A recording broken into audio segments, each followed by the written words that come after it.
Hola, hoy vamos a revisar el tema de linfomas cutáneos primarios de células T, específicamente micosis fungoide y síndrome de Sézary. Esta clase es coordinada por la doctora Natividad Neri Muñoz y mi nombre es Misael Ureño, soy R4 de hematología. Los linfomas cutáneos son un grupo de linfomas no Hodgkin que se presentan en la piel, generalmente sin evidencia de enfermedad extracutánea en el momento del diagnóstico. Constituyen un grupo muy heterogéneo de linfomas que pueden ser linfomas cutáneos de células T o también tenemos linfomas cutáneos de células B. Son más frecuentes los linfomas cutáneos de células T y de los linfomas cutáneos de células T son clásicos la micosis fungoide y el síndrome de Sézary, que son a los que nos vamos a enfocar durante esta clase. Iniciaremos destacando algunos aspectos epidemiológicos importantes de esta enfermedad. Los linfomas cutáneos primarios van a constituir el 4% de todos los linfomas no Hodgkin, y de estos linfomas cutáneos primarios, el 80% van a ser linfomas cutáneos primarios de células T y solamente el 20% van a ser linfomas cutáneos primarios de células B. El 80% de células T y el 20% de células B. Este estudio que les presento aquí es uno de los que incluye la mayor cantidad de pacientes con diagnóstico histopatológico de linfoma cutáneo primario de células T.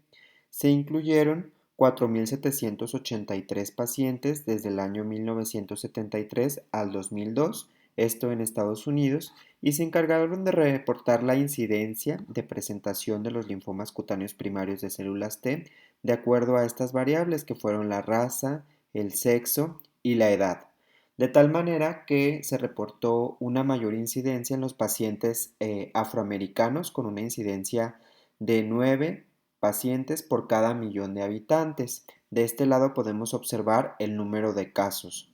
En el caso de la incidencia reportada por sexo, vemos como en los hombres se reporta una incidencia de 8.7 por cada millón de habitantes y como en las mujeres se reporta una incidencia de 4.6 por cada millón de habitantes. Por lo tanto, esta enfermedad es más frecuente en hombres con una relación 2:1. En la parte de acá abajo observamos cómo esta enfermedad notablemente aumenta su incidencia respecto a la edad, de tal manera que en los pacientes jóvenes pues es muy baja la incidencia y conforme avanza la edad va aumentando esta incidencia. La mayor incidencia reportada en este estudio es de los 70 a los 79 años con una incidencia de 24.6 casos por cada millón de habitantes. Esto lo podemos evidenciar de una forma más gráfica. De su lado derecho tenemos esta gráfica que reporta en el eje de las X la edad y en el eje de las Y la incidencia por cada millón de habitantes. En la línea de arriba observamos la incidencia reportada en hombres y en la línea de abajo la incidencia reportada en mujeres. De tal manera que, como ya les mencioné, pues esta es una enfermedad que podemos ver aquí en esta gráfica cómo aumenta su incidencia notablemente en pacientes de mayor edad, sobre todo a los 70 o 79 años es cuando tenemos la mayor incidencia, una incidencia reportada en los hombres de 38 por cada millón de habitantes.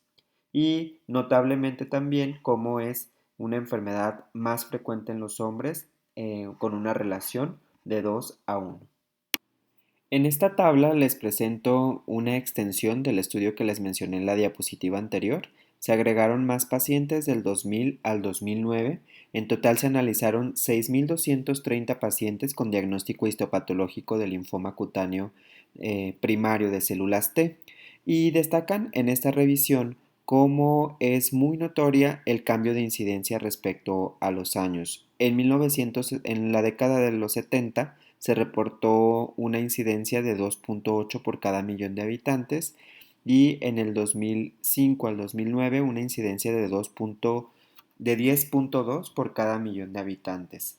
Y esto pues resulta interesante ya que evidencia que a lo largo de los años pues se ha optimizado mucho las herramientas diagnósticas y ahora somos mucho más precisos al momento de realizar este tipo de abordaje y estos diagnósticos. En esta imagen les muestro esta clasificación propuesta por el Consenso de la Organización Mundial de la Salud y la Organización Europea de la Investigación y Tratamiento del Cáncer. Fue propuesta por primera vez en el 2005 y bueno, a lo largo de los años ha sufrido diferentes modificaciones. La última modificación fue en el 2018 y es una clasificación muy útil que actualmente es considerada el estándar de oro para clasificar a los linfomas cutáneos. Y es realmente útil porque aquí nos presentan también la frecuencia de presentación y la supervivencia específica de la enfermedad. Entonces vamos a mencionar algunas generalidades de esta clasificación para comprender bien el tema. Observamos aquí en este cuadro en naranja cómo nos presentan los linfomas cutáneos de células T y en este cuadro blanco los linfomas cutáneos de células B. Ya les he mencionado que los linfomas cutáneos de células T son los más frecuentes, el 80% de todos los linfomas cutáneos, y los linfomas cutáneos de células B solamente representan el 20% de todo este grupo de linfomas cutáneos. Vamos a iniciar con los más frecuentes. De los linfomas cutáneos de células T, el más frecuente es la micosis fungoide clásica, que representa el 39% de estos linfomas cutáneos y tiene una sobrevida o supervivencia específica de la enfermedad de 88% a los 5 años. Esta clasificación y este grupo de expertos, este consenso, reconoce tres variantes de la micosis fungoide. Aparte de la micosis fungoide clásica, que es la más frecuente, reconoce estas otras tres variantes, que es muy importante que las tengamos en cuenta, y es la micosis fungoide foliculotrópica, la reticulosis palletoide y la cutis laxa granulomatosa.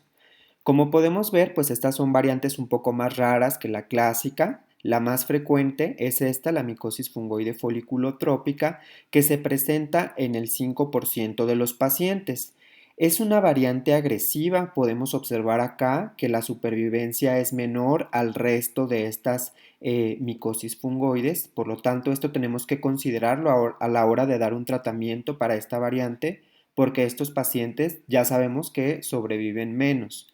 La reticulosis palletoide y la cutis laxa granulomatosa son mucho menos frecuentes, representan menos del 1% y pues tienen mejores sobrevidas, tienen un curso más indolente. Entonces, esto es importante tenerlo en cuenta, sobre todo estas variantes. Ahora, hay otras variantes más raras de micosis fungoide, pero estas son las tres que están reconocidas por la OMS y por este consenso que les menciono, por lo tanto son las principales que tenemos que tomar en cuenta.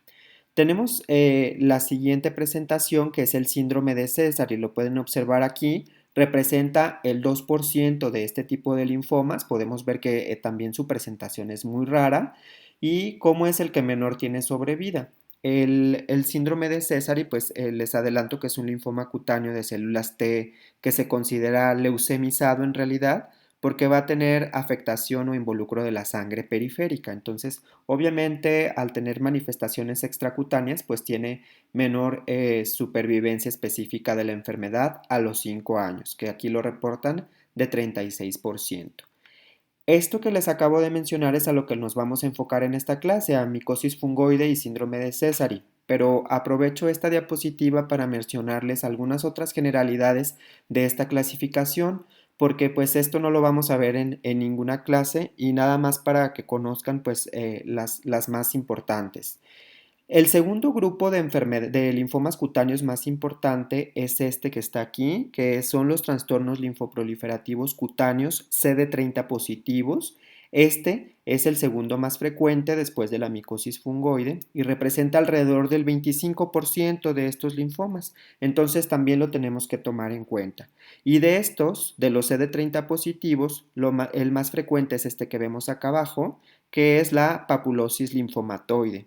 Son lesiones cutáneas papulonecróticas y nodulares que se presentan en una frecuencia de 12%. Las sobrevidas pues generalmente son buenas, el curso es indolente y tenemos acá al linfoma anaplásico cutáneo primario, que también es parte de estas neoplasias CD30 positivas. Entonces, recordar que los grupos linfoproliferativos cutáneos primarios CD30 positivos son los segundos más frecuentes y representan el 25% de los linfomas cutáneos primarios de células T. Y bueno, tenemos algunos otros más raros. Todos estos que están aquí abajo representan menos del 10% de estos linfomas. Solamente tenerlos en cuenta, por ejemplo, el linfoma subcutáneo paniculítico light, el extranodal NK. En el 2018 se hicieron algunas modificaciones, agregaron, por ejemplo, esta condición que es la infección crónica por virus de Epstein-Barr, que son manifestaciones cutáneas que pueden preceder a un linfoma, y aquí ya lo agregaron dentro de la clasificación, y también agregaron este que es el linfoma primario acral, CD8 positivo. Estas son las modificaciones que se hicieron ahora en el 2018. Nada más para mencionarles pues estos otros tipos de linfomas muy raros. Y dentro de los linfomas cutáneos de células B tenemos los linfomas cutáneos primarios de la zona marginal, los linfomas cutáneos del centro del folículo, que son los más frecuentes, vemos aquí 12%, y el linfoma cutáneo primario tipo pierna, que se considera un tipo de difuso de células grandes B, que pues es menos frecuente, pero es muy agresivo. Vemos la sobrevida del 56% a los 5 años. Este es uno de los linfomas difusos de células grandes B más agresivos que hay. Entonces, tomarlo en cuenta. Y bueno, algunos otros más raros, por ejemplo, los linfomas intravasculares de células B, que también tenemos que conocer. Entonces, pues a grandes rasgos, así es como se clasifican los linfomas cutáneos. En las siguientes diapositivas abordaremos las principales generalidades de la fisiopatología de estos linfomas cutáneos, y lo primero que tenemos que comprender es que esta enfermedad tiene un espectro heterogéneo de anomalías genéticas y epigenéticas, principalmente de lesiones y translocaciones de diferentes cromosomas. Los cromosomas que mayormente están implicados, los más frecuentes, es el cromosoma 8, cromosoma 10 y cromosoma 17. Estas alteraciones genéticas y estas mutaciones van a afectar la función de los linfocitos T. Como podemos ver en este cuadro, tenemos las diferentes vías de señalización de estas mutaciones y cómo van a afectar la función de los linfocitos T. Algunas otras mutaciones van a afectar van a modificar la cromatina del ADN, algunas otras van a participar en el ciclo celular, aumentando la supervivencia y la proliferación de las células tumorales o de estos linfocitos T, y algunas otras van a alterar la respuesta al DNA dañado a través de genes supresores de tumores. En el cuadro de arriba vemos las frecuencias que se han descrito de estas mutaciones en los pacientes con estos diagnósticos. Para fines prácticos, los que tenemos que recordar, las más importantes son TP53 y esta mutación de MLL3, perdón, que las dos son genes supresores de tumores y que son las que se han encontrado pues con mayor frecuencia en estos pacientes. En esta diapositiva vamos a explicar cómo los linfocitos T van a sufrir una expansión clonal, una transformación maligna y los diferentes subtipos de células T malignas que tenemos en esta enfermedad. Para esto nos vamos a imaginar aquí que estamos en un ganglio linfático que drena a la piel. Esto es un ganglio que va a drenar a la piel y es aquí donde sucede una estimulación antigénica. Están estas células T vírgenes que su función es esperar en este ganglio una estimulación antigénica para ser activada. Existen diversas teorías que proponen que la proliferación maligna de estos linfocitos T es estimulada o provocada por esta estimulación antigénica que sucede a través de las células presentadoras de antígenos. Algunos antígenos que se han propuesto son los virus linfotrópicos humanos tipo 1 o algunos solventes que también pueden ocasionar esta estimulación antigénica crónica y provocar esta transformación maligna de estos linfocitos T. En realidad son teorías que no son concluyentes, pero que se han propuesto. Después de que este linfocito T virgen ha sido activado, por esta estimulación antigénica que les menciono, se va a dar esta expansión clonal de las células T y una transformación maligna. Esta transformación maligna puede tener diferentes subtipos de células T cutaneotrópicas. ¿A qué me refiero con esto? Que estas células T malignas de memoria que se van a presentar son diferentes. Tenemos, por ejemplo, aquí la célula T central de memoria, donde va a expresar estos marcadores o estos ligandos de superficie que son el CCR7 y la L-selectina. Esta célula que expresa CCR7 y L-selectina va a migrar hacia la sangre, como vemos en este cuadro rojo, va a migrar hacia la sangre. CCR7 y L-selectina son ligandos de superficie que permiten a esta célula migrar hacia la sangre. Y tenemos otras que son las células T residentes de memoria, que estas van a expresar CCR4. CCR4 solamente va a estar expresado en la piel y este linfocito T residente de memoria solamente va a expresarse en la piel o solamente va a migrar a la piel y no a la circulación sanguínea. Como vemos acá, está el CCR4 en la piel, entonces este linfocito va a migrar hacia la piel. De tal manera que existen diferentes linfocitos con diferentes ligandos de superficie y de acuerdo a esos ligandos van a migrar ya sea a la piel o a la piel, a la sangre y a los ganglios linfáticos. Esto es algo parecido a lo que sucede en el fenómeno de homing de las células madre en un trasplante. Aquí es algo parecido. Estos ligandos de superficie van a permitirle migrar a estas células T. Por lo tanto, esto va a tener una significancia clínica importante. Estas células T centrales de memoria que tienen CCR7 y L-selectina que van a poder circular en la sangre son las causantes del síndrome de Sézary, porque el síndrome de Sézary, si ustedes recuerdan, tiene un involucro de la sangre periférica, una manifestación leucémica.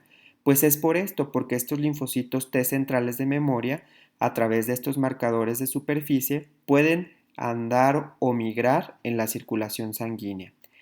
A diferencia de estos linfocitos T residentes de memoria que solamente tienen CCR4, que no tienen CR7 y que no tienen L-selectina, estos linfocitos T de memoria no pueden estar en la sangre periférica, solamente en la piel, y estos linfocitos T son los causantes de la micosis fungoide que no tiene manifestaciones en sangre periférica ni en ganglios linfáticos. Existen también estas otras células que son los linfocitos T migratorios de memorias que van a ser más o menos, van a estar entre el central de memoria y entre el residente de memoria. ¿Por qué? Porque estos linfocitos T de memoria migratoria van a tener CCR4, este ligando de superficie que está en la piel, y van a tener CCR7, este ligando de superficie que lo va a permitir migrar hacia la sangre periférica.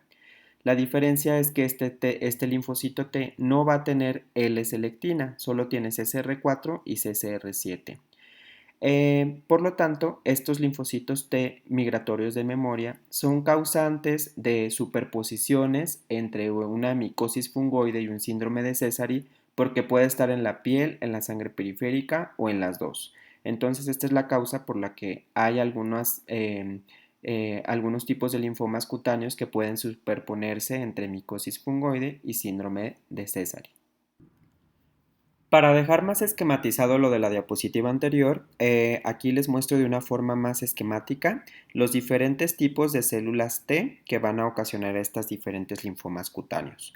Tenemos aquí arriba la micosis fungoide, que ya les mencionaba que es causada por el linfocito T residente de memoria. Este linfocito T residente de memoria expresa este ligando de superficie CCR4 y por lo tanto va a migrar hacia la piel.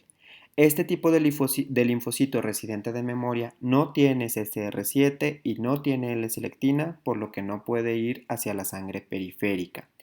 Y en el síndrome de Sézary, la célula central de memoria, que va a expresar CSR4, que se va a ir a la piel, CCR7 y L-selectina, que va a afectar sangre periférica y ganglios linfáticos. Esta es la diferencia de estos dos tipos de células T malignas. Y este fenómeno de superposición aquí en medio entre micosis fungoide y síndrome de Sézary, causada por los linfocitos T de memoria migratoria, que van a tener CCR4 para la piel y CCR7 para sangre periférica, pero no tienen S-lectina a diferencia de las células T centrales de memoria. A continuación mencionaremos la inmunopatogénesis y el microambiente tumoral que se da a lo largo del avance de esta enfermedad. Tenemos aquí en este esquema pacientes que están en un estadio inicial y de este lado pacientes que están en un estadio avanzado, en la fase de placa o parche y en la fase de tumor. Entonces vemos cómo va cambiando la inmunidad y el microambiente tumoral de estos pacientes. En estadios iniciales vamos a tener principalmente un patrón de citocinas TH1, interferón gamma, interleucina 12 y también tendremos actividad de linfocitos CD8 reactivos y de células NK que van a proporcionar inmunidad o protección para ciertas bacterias a estos pacientes que están en fase de parche o en un estadio inicial. Conforme va avanzando la enfermedad o en estadios más avanzados, ya en fase de tumor o por ejemplo el síndrome de Sézary, va cambiando estas características inmunológicas y vamos teniendo una desviación de este fenotipo inmunológico hacia una actividad TH2.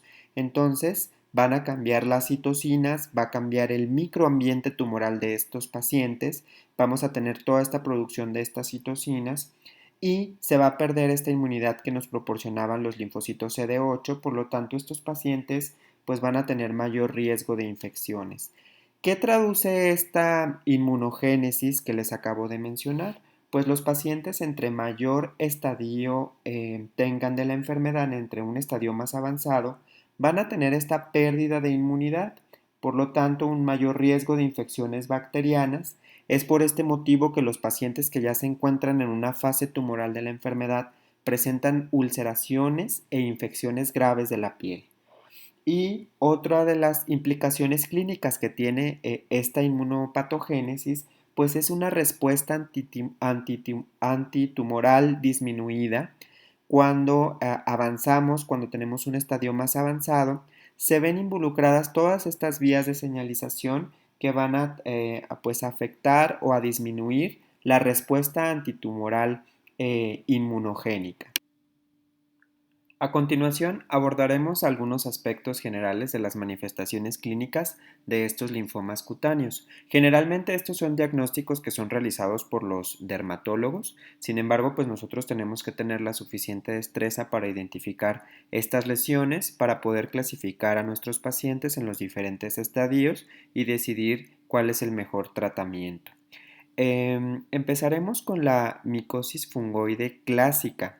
Y es muy importante para este tipo de enfermedades describir las topografías en las cuales se puede presentar. Esta micosis fungoide clásica se presenta principalmente en el tronco y en las extremidades. Las áreas de presentación más frecuentes son la cara externa de los brazos, también los pliegues axilares, puede presentarse también en los muslos o en las nalgas, donde son más frecuentes este tipo de lesiones. Tenemos diferentes estadios o diferentes evoluciones o diferentes morfologías clínicas en esta micosis fungoide clásica. Primeramente la lesión de parche, que en realidad se considera una mancha para identificarla de una forma más fácil, la placa y el tumor. En las siguientes diapositivas vamos a definir las características específicas de cada una de estas lesiones. Es importante mencionar que este tipo de lesiones no tienen que ser secuenciales. Podemos tener pacientes que inicien en una fase de parche o mancha y evolucionen hasta una fase tumoral sin pasar por la fase de placa. El parche o mancha generalmente es la primera dermatosis que manifiestan estos pacientes. Esta dermatosis se caracteriza por solamente tener cambios de coloración. Pueden ser de diferentes formas y diferentes tamaños. Los bordes pueden estar mal definidos, así como vemos en esta imagen que no están bien definidos, y eso lo hace diferente a algunas otras dermatosis como por ejemplo la psoriasis. Es importante mencionar que estos parches no se palpan. Si nosotros tocamos estas lesiones, no se tocan, no se palpan, solamente es una mancha. Cambios de coloración sin tocar ninguna otra textura diferente a la piel. Las placas son dermatosis de diferentes tamaños y formas que también pueden tener bordes bien definidos o parcialmente definidos. Lo que lo va a diferenciar de una mancha o de un parche es que la placa está constituida por diferentes lesiones elementales. ¿A qué me refiero? Pues que esta placa puede tener eritema, puede tener escama, puede tener atrofia, telangiectasias o puede tener manchas hipo o hiperpigmentadas. Este conjunto de lesiones elementales en la piel se llama poiquilodermia y es lo que hace la diferencia entre una mancha o un parche que solamente es un cambio de coloración, a diferencia de una placa que ya tiene más de una de estas lesiones elementales que les acabo de mencionar. Si nosotros palpamos una placa, pues sí podemos tocar una textura diferente. El tumor es una neoformación que se presenta sobre el horizonte epidérmico. También puede tener diferentes formas y diferentes tamaños y generalmente se localiza sobre una superficie eritematosa, como podemos ver en esta región axilar. En fases avanzadas puede presentarse erosiones y ulceraciones, como vemos en esta imagen. En la, en esta ulceración se puede observar un lecho con tejido pues de granulación, tejido necrótico y pues bordes sobreelevados con una característica eritematosa a nivel periférico. Estas son otras variantes de micosis fungoide diferentes a la micosis fungoide clásica. Ya les mencionaba que estas tres variantes son las que están reconocidas por la OMS y son las más importantes. La micosis fungoide foliculotrópica es la más frecuente de las tres y se caracteriza por tener neoformaciones puntiformes que comprometen la apertura del folículo velloso. Esto puede ser del mismo color de la piel, puede ser de un color eritematoso o como una pústula. Entonces puede tener diferentes morfologías. Por ejemplo, en esta imagen acá arriba, no sé si se alcance a ver bien, tenemos como hay una apertura del folículo, pero el color es igual al de la piel. O sea, es como si fuera una piel de gallina acá arriba. Y luego acá tenemos otra morfología que son como comedones o como pústulas, como espinillas, que también puede presentarse así. O acá tenemos ya una fase eritematosa. Acá vemos cómo en estos folículos pues ya están en fase de pústula y acá vemos cómo es el color pues es eritematoso. Esta variante foliculotrópica, como ya les mencionaba antes, pues es una de las variantes más agresivas de esta micosis fungoide. Otra variedad es la reticulosis palletoide, que esta se caracteriza en realidad por ser placas eritemato-escamosas, generalmente tienen muchas escamas y pues es como lo que podemos ver aquí en esta imagen, son de bordes mal definidos. Y la siguiente variedad es la cutis laxa granulomatosa. Esta es una variedad muy rara. Se caracteriza por tener principalmente piel flácida.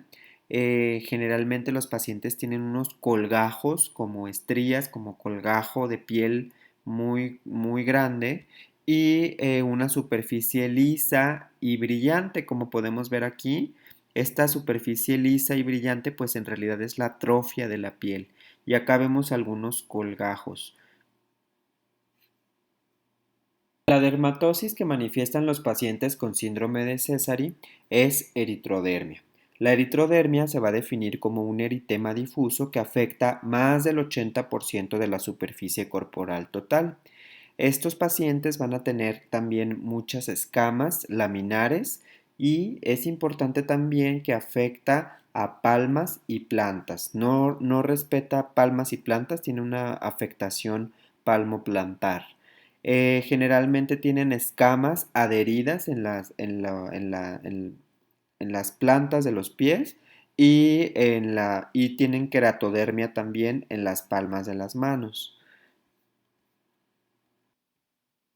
El prurito es uno de los síntomas más incapacitantes de estos linfomas cutáneos y puede provocar muchos otros problemas como disfunción del sueño, ansiedad, depresión, y es una de las situaciones que más disminuyen la calidad de vida de los pacientes.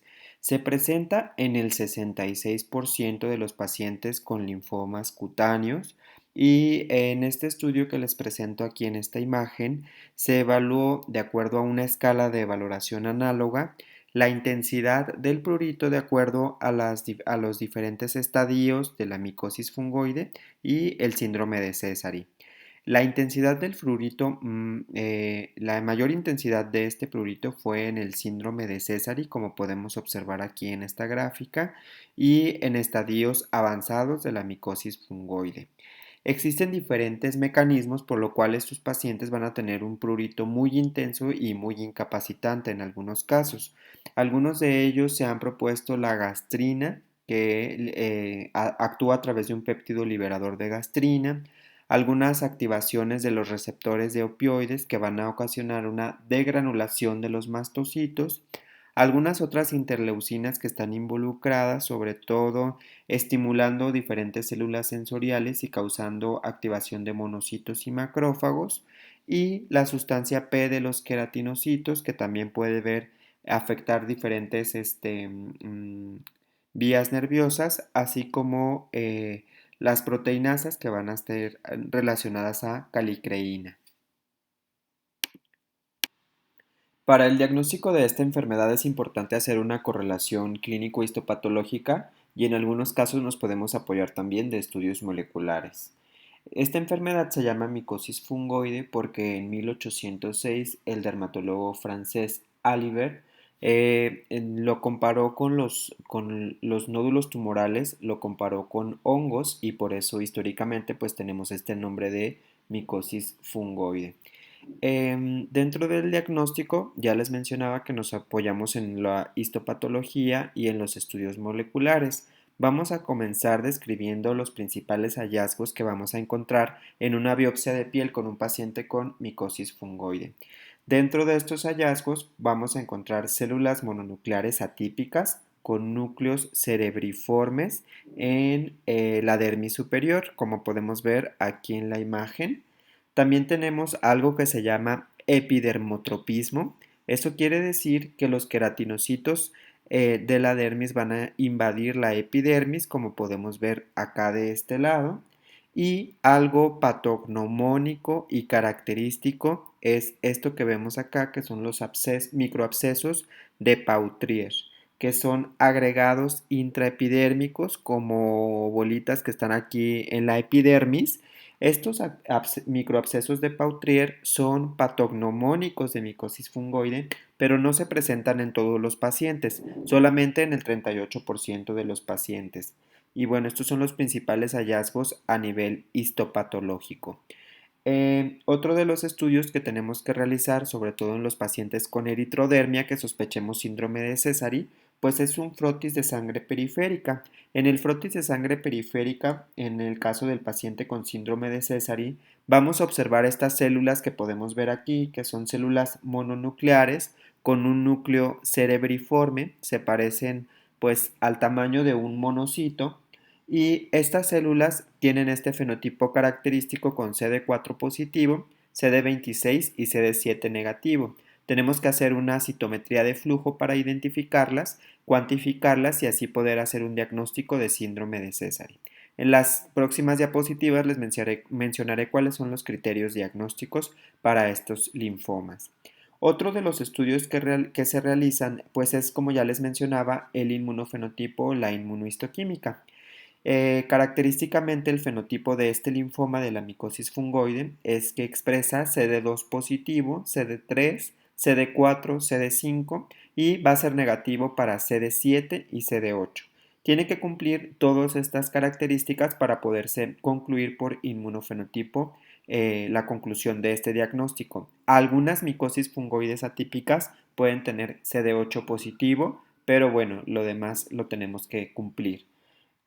Otro de los estudios importantes que recientemente pues ha cobrado mucha utilidad para la precisión diagnóstica de esta enfermedad, pues es el estudio TCR, que significa reordenamiento del gen receptor de células T.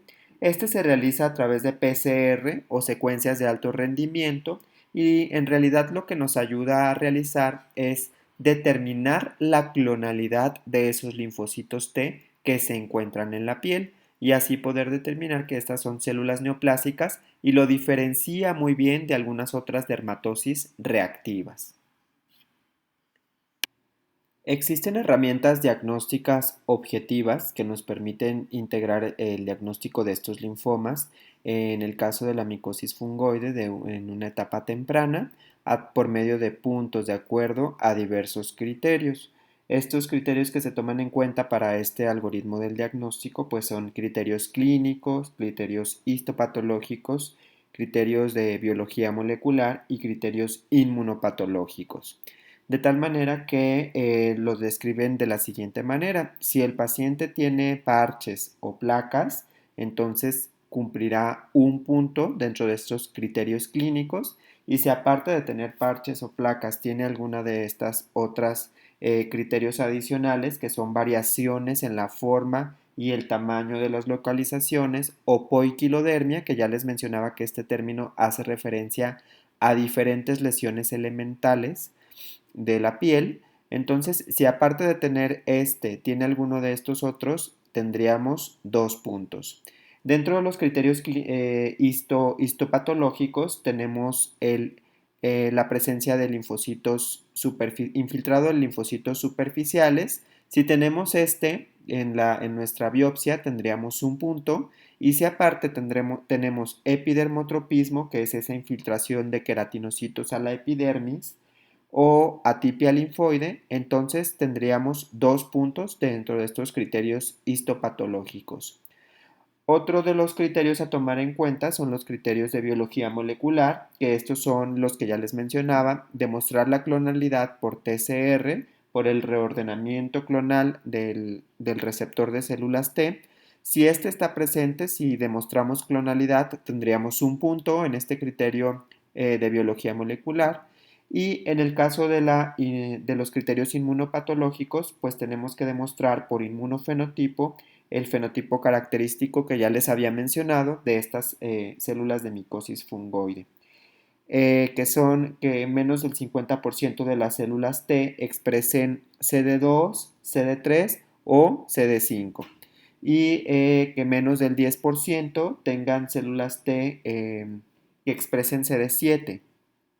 Cualquiera de estas dos nos da un punto dentro de estos criterios diagnósticos. Para nosotros definir que tenemos un diagnóstico temprano de micosis fungoide, tenemos que tener 4 puntos en esta escala para poder concluir este diagnóstico. Entonces, como pueden observar, pues es una herramienta útil que nos permite integrar todas las características de nuestros pacientes de una manera muy objetiva y poder concluir este diagnóstico. De su lado izquierdo tenemos los criterios diagnósticos de síndrome de Sézary, que ya les había mencionado. El criterio clínico es que el paciente tenga eritrodermia, es un eritema difuso que cubra hasta el 80% de la superficie corporal total. Tenemos que también demostrar la clonalidad por TCR. Esta clonalidad se demuestra en el caso del síndrome de Sézary en la sangre periférica y en la piel y tiene que coincidir las características fenotípicas de la piel y de la sangre. También podemos tener este tipo de criterio por inmunofenotipo, que son los linfocitos demostrados, los linfocitos anormales demostrados en sangre periférica. Un aumento de las células CD4. Recuerden que estas células de síndrome de Sézary van a ser CD4 positivas, CD26 negativas y CD7 negativas. En este caso, tenemos que tener los 3 criterios para poder concluir el diagnóstico de síndrome de Sézary, aunque bueno, hacen mención que no todos los centros está disponible este estudio de TCR, por lo tanto, con el hecho de demostrar eritrodermia y clonalidad, podemos concluir el diagnóstico de síndrome de Sézary. A diferencia de otro tipo de linfomas, estos linfomas se estadifican de acuerdo a la clasificación TNM que se utiliza para otros tipos de tumores. Esta clasificación nos va a estadificar los diferentes estadios de la enfermedad y es el factor pronóstico más importante. Eh, Toma en cuenta tres elementos: la T, que es el tumor, la piel; la N, que son los ganglios linfáticos; la afectación de sangre periférica y la afectación visceral. En la piel es muy importante lo que les mencionaba en la parte clínica de la clase, que tenemos que tener pues la suficiente destreza de identificar las diferentes lesiones que tenga el paciente. En el caso de la T0, pues son pacientes que tienen lesiones sospechosas que no son concluyentes. En la T1 son lesiones que afecten menos del 10% de la superficie corporal. Estas pueden ser placas, pápulas en el caso de la variante foliculotrópica, o lesiones eritematosas en parche, pero que involucren menos del 10% de la superficie corporal. Algo importante a tomar en cuenta es que la superficie corporal para esta clasificación y este tipo de tumores la vamos a calcular con la escala de Lund-Browder que se utiliza para el paciente quemado. Aquí les muestro una imagen para recordarles pues cuánto puntaje de superficie corporal se le da al área afectada. En el caso que ocupe más del 10% de la afectación de la superficie corporal es un T2.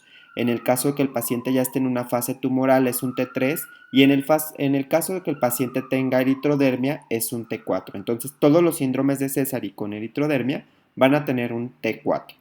La evaluación de los ganglios linfáticos es importante en estos pacientes. Pueden estar involucrados los ganglios linfáticos y van desde los linfocitos atípicos que se documentan en los ganglios hasta pues ya la sustitución completa en el caso del N3 de toda la arquitectura ganglionar por estos linfocitos atípicos. Entonces tenemos que ser también cuidadosos al momento de clasificar un paciente en esta N de ganglios linfáticos. En el caso de la sangre periférica, si tenemos menos del 5% de células atípicas circulantes, lo vamos a poner como un B0, y B1 más de 5% de estos linfocitos atípicos, o en el caso del síndrome de Sézary, pues son las células de Sézary. La afectación visceral, esto lo vamos a determinar pues con estudios de imagen, la tomografía, el PET, igual como lo hacemos en algunos otros linfomas. Y también algo importante a mencionar aquí es que no todos los pacientes son candidatos a realizar un estudio de médula ósea, ya que algunos pueden tener involucro de la sangre periférica, pues no es necesario un estudio de médula ósea en todos los pacientes. Esto lo tenemos que evaluar individualmente. De acuerdo a las diferentes estadificaciones que demos en esta escala, vamos a posicionar a los pacientes en el estadio. De este lado, de su lado izquierdo, les muestro los diferentes estadios y cómo cada puntuación nos va a situar al paciente en estos diferentes estadios. Tenemos que ser muy cuidadosos a la hora de estadificar a nuestros pacientes, leerlo detenidamente y determinar bien el estadio en el cual lo vamos a clasificar, porque obviamente el tratamiento irá dirigido hacia el estadio clínico en el cual pongamos a nuestro paciente. Aunque el estándar de oro para determinar el pronóstico de estos linfomas sigue siendo la clasificación TNM, se han desarrollado diferentes escalas o diferentes puntuaciones que nos ayudan a estimar con mayor precisión la gravedad de la enfermedad. Una de estas puntuaciones, la más importante, es esta de M-SWAT. Es una escala pronóstica que nos ayuda a medir la carga tumoral de los pacientes. De acuerdo a los diferentes áreas afectadas, se le asigna cierto puntaje a los pacientes, y esto se va a multiplicar por 1 si el paciente está en una fase de mancha o parche, por 2 si está en una fase de placa y por 4 si está en una fase tumoral. Entonces tenemos cierto puntaje y de acuerdo a eso sacamos un puntaje total que nos va a ayudar a determinar pues la carga tumoral de estos pacientes y nos puede aportar información para el pronóstico y a la hora de elegir un tratamiento. En la última parte de la clase evaluaremos las generalidades del tratamiento para este tipo de linfomas. Vamos a iniciar con los estadios iniciales de la micosis fungoide que involucra para fines de tratamiento el estadio 1A, el estadio 1B y el estadio 2A. Recuerden que el 1A es la superficie corporal, las lesiones de placa o de mancha o parche menores a 10% de la superficie corporal total, el 1B mayores a 10% de la superficie corporal total y el 2A puede involucrar ya atipia en los ganglios linfáticos. Recuerden que cualquier paciente con síndrome de Sézary ya se clasifica como un T4 y ya no entra dentro de este estadio inicial. Entonces esos pacientes ya son estadios avanzados y también recuerden que los pacientes en fase tumoral son un T3 y tampoco entran dentro de este estadio inicial. Recuerden también que la variedad de la micosis fungoide foliculotrópica se considera una enfermedad agresiva, por lo tanto tampoco debe de clasificarse como una enfermedad en estadio inicial. Pero todo lo que no sea lo que les acabo de mencionar que se encuentre dentro de estos estadios, lo podemos incluir para fines de estos tratamientos. Los pacientes en estos estadios iniciales son candidatos a terapias tópicas de tratamiento, que pues tenemos toda esta variedad de tratamientos. Generalmente estos tratamientos son en manejo conjunto con los dermatólogos que conocen mucho mejor las indicaciones de este tipo de tratamientos. Iniciaremos hablando de los esteroides. En el caso de los esteroides tópicos tenemos diferentes potencias. Hay esteroides superpotentes o hay esteroides de alta potencia. De acuerdo a la superficie corporal que esté afectada, de acuerdo a la parte del cuerpo que esté involucrada, los dermatólogos decidirán pues cuál es la potencia que pueden indicar en cada una de estas partes. En general, los corticoides tienen una buena respuesta respuestas de 75 a 95%, pero generalmente estas respuestas son temporales. Cuando el paciente deja de aplicarse el esteroide, muchas veces tenemos una recaída de la enfermedad. Otra consideración importante es que estos esteroides, la respuesta que vamos a evaluar nosotros después de iniciar este tratamiento es hasta los 3 meses porque es el tiempo en el que se tiene que recambiar toda la piel. Posteriormente tenemos acá la mostaza nitrogenada, que es clorhidrato de mecloretamina, que se considera un tipo de quimioterapia tópica. Este tratamiento está aprobado por la FDA en los estadios 1A y 1B y lo que hace pues es que tiene una actividad antitumoral a nivel tópico. La respuesta de este tratamiento va desde el 50 hasta el 90% en algunos casos y también es importante considerar que estos pacientes tienen un alto índice de recaídas cuando se suspende el tratamiento.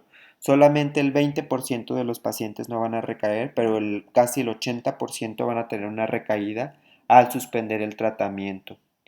Eh, Algo importante es que esta quimioterapia tópica no se puede utilizar en la región inguinal o genital y puede causar muchas reacciones de hipersensibilidad. Posteriormente tenemos acá los bejarotenos, que son retinoides sintéticos, son análogos de la vitamina A y lo que van a tener un efecto proapoptótico a nivel tópico. Las respuestas que se han reportado de estos tratamientos son de 50 a 75%, también son respuestas de corta duración y generalmente se utilizan estos tratamientos en pacientes pues que no respondieron ya a esteroides o que consideran refractarios a este tipo de tratamiento. El imiquimod es un medicamento tópico que se utiliza en otros cánceres cutáneos como el cáncer vasocelular y que también se ha probado en el linfoma cutáneo, tiene una respuesta del 50%, tiene una actividad antiviral y antitumoral importante y puede ser útil en algunos casos. Posteriormente, acá en la parte de abajo tenemos la radioterapia localizada, que es esta radioterapia dirigida a electrones. Esta terapia puede ser local o sistémica Y la terapia por electrones o el baño de electrones, como también le conocemos, es energía apropiada que se va a confinar para la dosis específica hacia la piel. ¿Qué quiere decir esto? Pues que no va a afectar a tejidos más profundos, sino que se va a confinar su actividad hacia la piel. Por lo tanto, pues es una terapia que no tiene tantos efectos secundarios como la radioterapia sistémica que utilizamos en otros linfomas. Esta terapia también se puede utilizar combinada con otros tratamientos tópicos. Tenemos acá la fototerapia. La fototerapia tenemos dos tipos de fototerapia, que es la banda estrecha, que es una fototerapia ultravioleta B, que se utiliza sobre todo para lesiones muy delgadas, lesiones como placas o manchas, porque no va a penetrar profundamente la piel. Entonces ya en una fase más avanzada pues no se puede utilizar. Tenemos buenas respuestas de 54 a 90%. Y el PUVA. El PUVA es una terapia combinada entre soralenos. Los soralenos son una terapia oral que sensibiliza la piel y que va a propiciar que el efecto de la fototerapia ultravioleta A, que es la que vamos a utilizar aquí, pueda destruir de una forma más eficaz las células tumorales. Este tratamiento se utiliza de 2 a 3 veces por semana durante más o menos 3 meses y tiene una respuesta de 85 a 100%. En general, estas son las terapias que se utilizan para los estadios iniciales de la micosis fungoide. En el caso de los pacientes en estadio avanzado, que son todos aquellos pacientes que se encuentran en un estadio mayor al 2B, se describen estas quimioterapias de agente único. Los retinoides también se pueden utilizar en este tipo de tratamientos que son vía oral, ya no son tópicos, con una respuesta completa de 13% y respuestas globales de 45%. El caso del interferón con respuestas globales de 64% y respuestas completas de 27%. El metrotexate vía oral a dosis bajas se ha utilizado también como monoterapia en los pacientes en estadio de placa, en estadios avanzados, con 33% de respuestas globales y 12% de respuestas completas, o en caso de que el paciente presente eritrodermia, respuestas globales de 58% y respuestas completas de 41%. También de este lado tenemos la doxorubicina liposomal pegilada, que reporta respuestas globales de 30% y hay otras revisiones que la reportan hasta de 80% y las respuestas completas de 20 a 60%. Esta doxorubicina, la dosis que se utiliza para estos linfomas cutáneos es de 20 a 30 miligramos por metro cuadrado y se aplica cada 3 a 4 semanas. La gemcitabina también se han reportado respuestas globales de 51% hasta 70% y respuestas completas de 11 a 23%. La dosis que se utiliza de gemcitabina son 1200 miligramos por metro cuadrado en el día 1, 8 y 15 del esquema. Hay algunos otros reportes que combinan interferón con fludarabina, que también tiene buenos resultados. Y bueno, esto es en cuanto a la monoterapia. También se han comparado esquemas de quimioterapia convencionales como el EPOCH, que tiene una respuesta global del 80%, esquemas como CHOP que reportan 66%, más o menos la duración de esta respuesta de 8 a 6 meses. Ya les mencionaba la fludarabina asociada a interferón con respuestas globales de 58% para estadios 2A a 4A y estadios más avanzados la respuesta es menor de 40%. Em, la fludarabina con ciclofosfamida también se ha utilizado y las respuestas que reportan son de 55% con una duración de la respuesta de 10 meses. Gemcitabina ya lo mencionábamos en la diapositiva anterior y las dosis bajas de metrotexate aquí la reportan con una respuesta global de 33% y de 58% para el estadio para la fase eritrodérmica y en este caso para cuando está afectada más del 10% de la superficie corporal total. Y bueno, ya para terminar la última parte de la clase les comparto algunos artículos de la experiencia del Hospital de Oncología. En este primer artículo compararon el esquema estándar CHOP contra el esquema CEMET, que contiene ciclofosfamida, metrotexate, etopósido y dexametasona. Se estudiaron 227 pacientes en total. De estos 227 pacientes, la mediana de edad era de los 51 a los 53 años. La mayoría eran hombres y en estadios de 3 a 4, estadios ya avanzados. Se reportaron respuestas completas en el caso de CEMET comparado con CHOP de 89% de CEMET y respuesta completa para CHOP de 63%. Las fallas fueron menores en este esquema CEMET y la supervivencia de 75% a los 10 años y de 38% para CHOP. Por lo tanto, bueno, también mencionarles que los pacientes con CEMED aquí el 54% recibió radioterapia y los pacientes con CHOP el 47% recibió también radioterapia. Concluyen en este estudio pues que el CEMED es un esquema factible y eficaz en el tratamiento de estos linfomas de células T inespecíficos.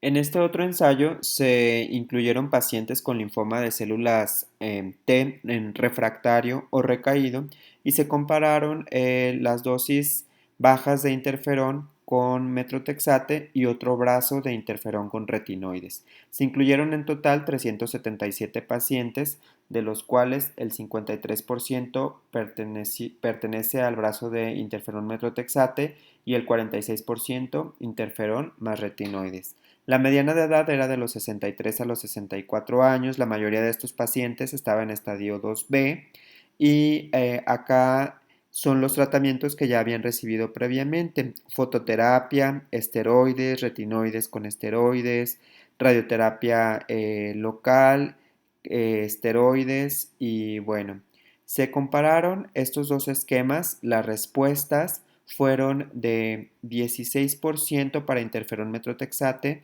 una respuesta completa a los 6 meses y una respuesta completa a los 6 meses en el caso de interferón con retinoide de 19%. A los 12 meses, respuestas completas de 64% para interferón metrotexate y 60% para interferón con retinoides. La respuesta global fue de 80% para interferón metrotexate y de 80% para interferón con retinoides. Algunos efectos secundarios: el interferón con metrotexate pues obviamente tuvo mayor toxicidad hematológica y el interferón con retinoides tuvo mayor toxicidad a nivel cutánea. Bueno, pues este estudio en realidad concluye que estos esquemas ambos mostraron buena tolerancia y una excelente sobrevida a los 5 años. Son pues mejores en cuanto a otros esquemas más costosos y se deben considerar como una terapia estándar en el caso de estos linfomas cutáneos de células T que son refractarios o recidivantes a otras terapias. Es uno de los síntomas más incapacitantes de este tipo de linfomas. En este cuadro les expongo algunos de los neuromoduladores que se utilizan para mejorar este síntoma. Generalmente emolientes y antihistamínicos funcionan en la mayoría de los pacientes y si no tenemos respuesta a eso podemos intentar algunos de estos neuromoduladores. Existen criterios para evaluar la respuesta al tratamiento, sobre todo los criterios de la piel, creo que es donde tenemos que ser más cuidadosos. Se define como respuesta completa cuando el 100% de las lesiones han desaparecido, una respuesta parcial cuando desaparecen del 50 al 100% de estas lesiones, enfermedad estable cuando tenemos menos del 25% de incremento o menos del 50% de desaparición de las lesiones. En el caso de la enfermedad progresiva, un aumento de más del 25% de la superficie corporal y recaída, pues cualquier evidencia de la enfermedad una vez que ya la habíamos erradicado. Bueno, pues aquí termina la clase y quiero agradecer a la doctora Lemini del Servicio de Dermatología, ya que me proporcionó bastante orientación en cuanto a la parte clínica de la clase y algunas imágenes de sus pacientes, a la doctora Neri por la bibliografía y pues espero que les haya servido la información. Traté de hacerlo lo más sencillo posible. Desafortunadamente, pues como residentes no tenemos experiencia con estos pacientes y creo que sobre todo la parte del tratamiento es bastante compleja. No existe un consenso y se requiere pues mucha experiencia para poder tomar decisiones con fines terapéuticos.